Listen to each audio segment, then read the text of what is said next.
قل هو الله أحد الله الصمد لم يلد ولم يولد ولم يكن له كفوا أحد. Yes. Would you not agree with that? I wouldn't disagree with that. Yeah. He's also agreeing with the Quran. We're getting there, guys. He's going to become a Muslim today. Defend against the rapid spread of Mycoplasma pneumonia, aka white lung disease, using black resins, Shilajit. Packed with immune-boosting properties, Shilajit has been scientifically proven to promote respiratory health, aiding in oxygen absorption while also making the body infection resistant. Strengthen your family's immune system ahead of the new outbreak this winter. Don't forget to use my discount code AliDawa for 15% off. Enjoy. Alright, assalamu alaikum guys. As you guys know, it's Christmas and I came across Santa Claus. Yeah, Santa, how you been? Not too bad, thank you, and I hope that all's well with you. How you doing? My name is Ali. Right. What's your name? Nice to meet you, Ali. My name's Ed. Ed. Ed, yeah. Nice meeting you, Ed. Uh-huh. You're looking solid. Well, hopefully. You don't mind me asking, how old are you? Well, you can ask, but you won't get an answer. 55. Well, maximum. That's a good guess. Maximum. Okay, so what are you doing today? Just mooching around, you know. I often come here to Speaker's Corner, to hear what people are saying and so on, and to meet people, to get interaction, know what's going on in the world around you. Sure, good. Okay, interesting. So you're in this outfit. Yeah. Is it just Christmas season? I don't know what else to be, obviously, yeah. Yeah, it's just a bit of fun. Do you get like kids taking pictures with you? Oh yeah, I mean not just kids, but you may have seen around here, lots of people are coming is that your purpose today, just to come and maybe take pictures with the kids and just... Yeah. I mean, it's a joyous thing, really. You know, it creates a bit of fun for everybody. You know, it is. So Santa, I mean, the word on the street is Santa Claus an atheist? Does he believe in God? Tell us, what's your belief? Well, I certainly would think that Santa Claus, any Santa Claus would believe in God. I think it's based, as you may know, on Saint Nicholas. Yes, I think he was from Turkey, if I'm not mistaken. I believe so. Yes. I'm from Turkey. Oh, right, there you are. Maybe Santa Claus is my great-great-granddad. Well, who knows, could well be. So I think that's what it originates from, and I guess he must have been a guy who was giving out presents to children and things like that. He must have, Exactly, but you as the other Santa Claus, what's your belief? Do you believe in God? Oh, absolutely, yeah. Okay, are you a Christian? Well, I'm loath to label myself, if you know what I mean. Okay. But certainly I believe in God, there's no question about that. Okay.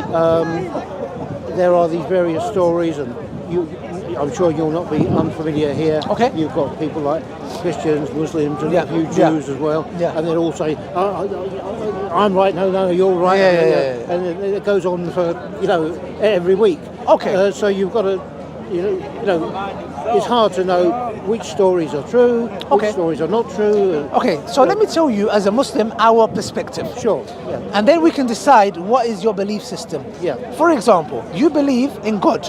Yeah. When did you start believing in God? Has it been always since you're a child? Is it something you came to know? Have you ever been an atheist? No, I've always had the belief that there is a God. Always. Simply because it would be irrational not to. Thank you. Because everything that we see around us is created in intricate design, and as we will all know, that if we take some sand or whatever, throw it on the floor, it will scatter into nothing. Yes. Maybe if we get that same sand and we can mould it into a shape of an animal and we can present something. But we had to have an intelligent thought to make that happen. The sand wouldn't form itself into like a rabbit of its own accord. Ed, you're a very intelligent man. Well, it's very simple. It's very intelligent. Others tell the truth. Many people, yes, sister, you're speaking the truth and you've got intelligence, and it's simple. I've spoken to atheists who will come and tell me that the universe came from nothing, or it was a chance. And to me, it's preposterous. Actually, to me, it's an intelligent. And for you to come and just say simply what you said is, as Muslims, we 100% agree with that. Yeah. So now, do you believe God is a man? Do you believe he's in the creation? What's your thought process of God? What do you think God is? Do you believe he can be a man? Well, I would be inclined to think, number one, why would he be a man? A man is part of reproduction. Thank you. Yeah? You see my point? Yep. So, and also I would reason that if God were to be a man, he is lacking something. because I'm lacking something. I'm a man, but I don't have the attributes of a woman. So a woman has qualities that I don't have. Exactly. But surely God would have all qualities. God would lack for no quality.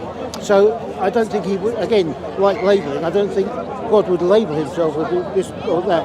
I mean, I think probably people get the idea that God is a man because they think that, well, you know, the masculine side of the world dominates and gets things done, and they think, well, that must be what God is, you know. Yeah. But okay, look, you're getting more intelligent as you're speaking. I have to I admire that. You know why? Because you're speaking from reason and rationality and logic.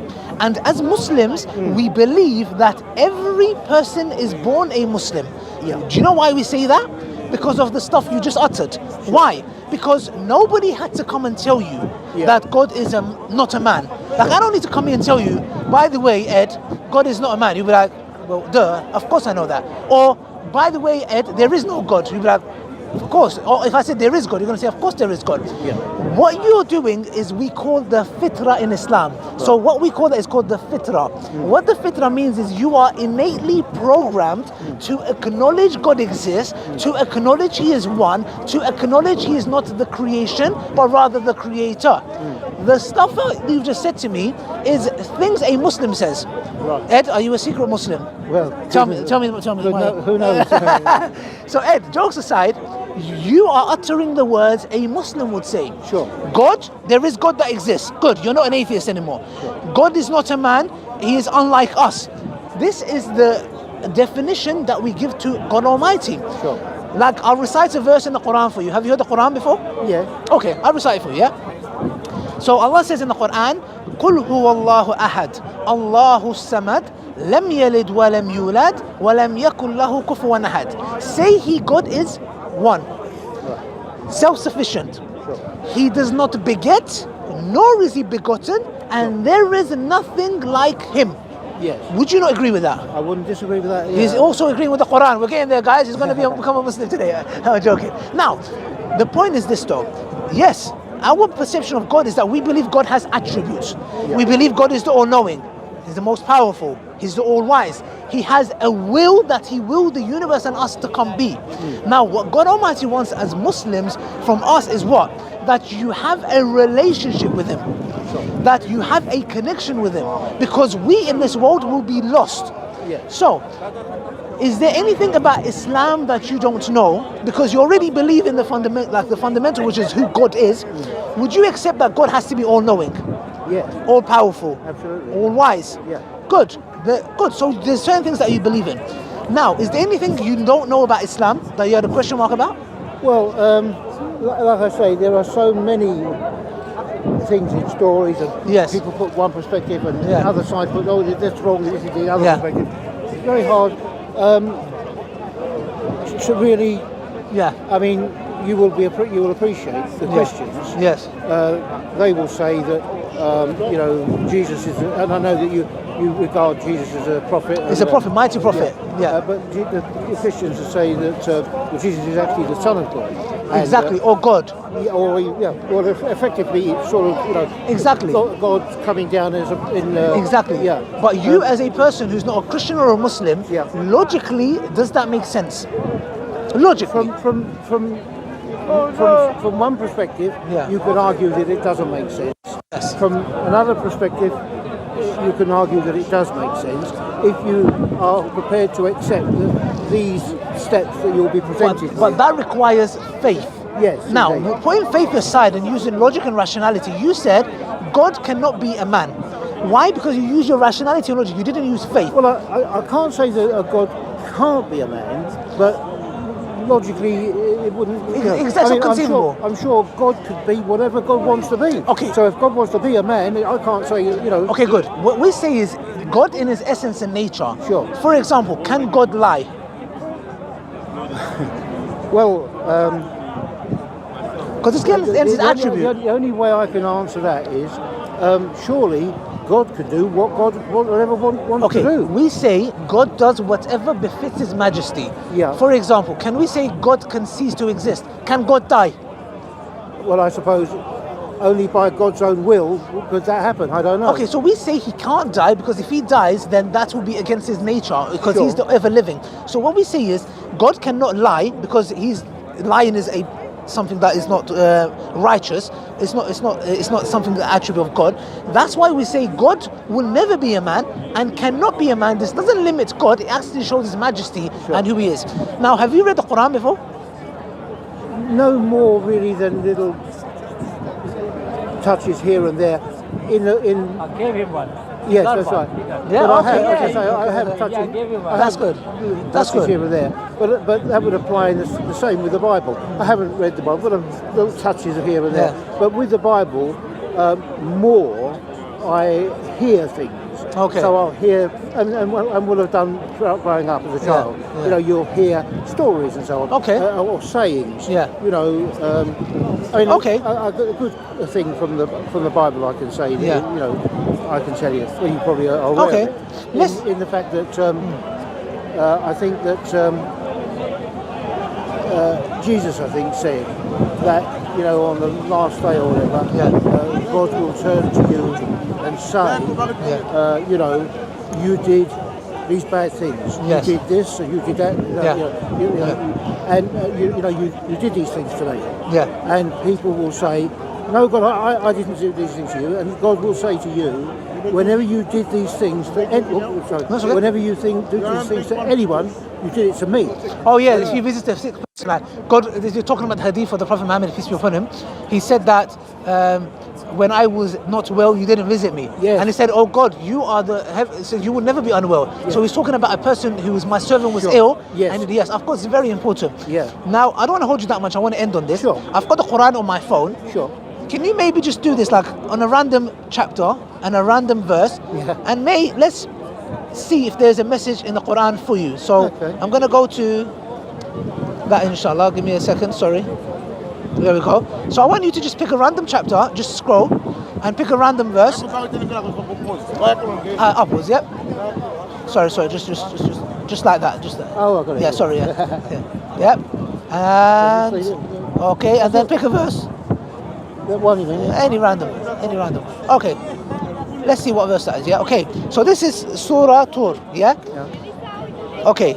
Allah says in the Quran, by the mouth of Tur and by the book written on the unrolled scroll and by the populated house Al-Baytul Al-Ma'rur, and by the roof raised high and by the sea flared up with fire. The punishment of your Lord is sure to fall. There is nothing to push it back. The day when the sky will tremble and a horrible trembling, and the mountains will move about a terrible movement. So woe to those days who reject the true faith, which is Islam, who are indulged in vain talk, playing with the truth. The day they will be pursued, be pushed to the fire forcefully, and it will be said to them, this is the fire you used to deny. Is it there? Is it then magic, or do you not see? Enter it now, whether you endure it patiently or impatiently. It is all the same for you. You are merrily rewarded for all what you used to do. Of course, the God-fearing will be in gardens of bliss, enjoying what their Lord will have given to them, and their Lord will have served them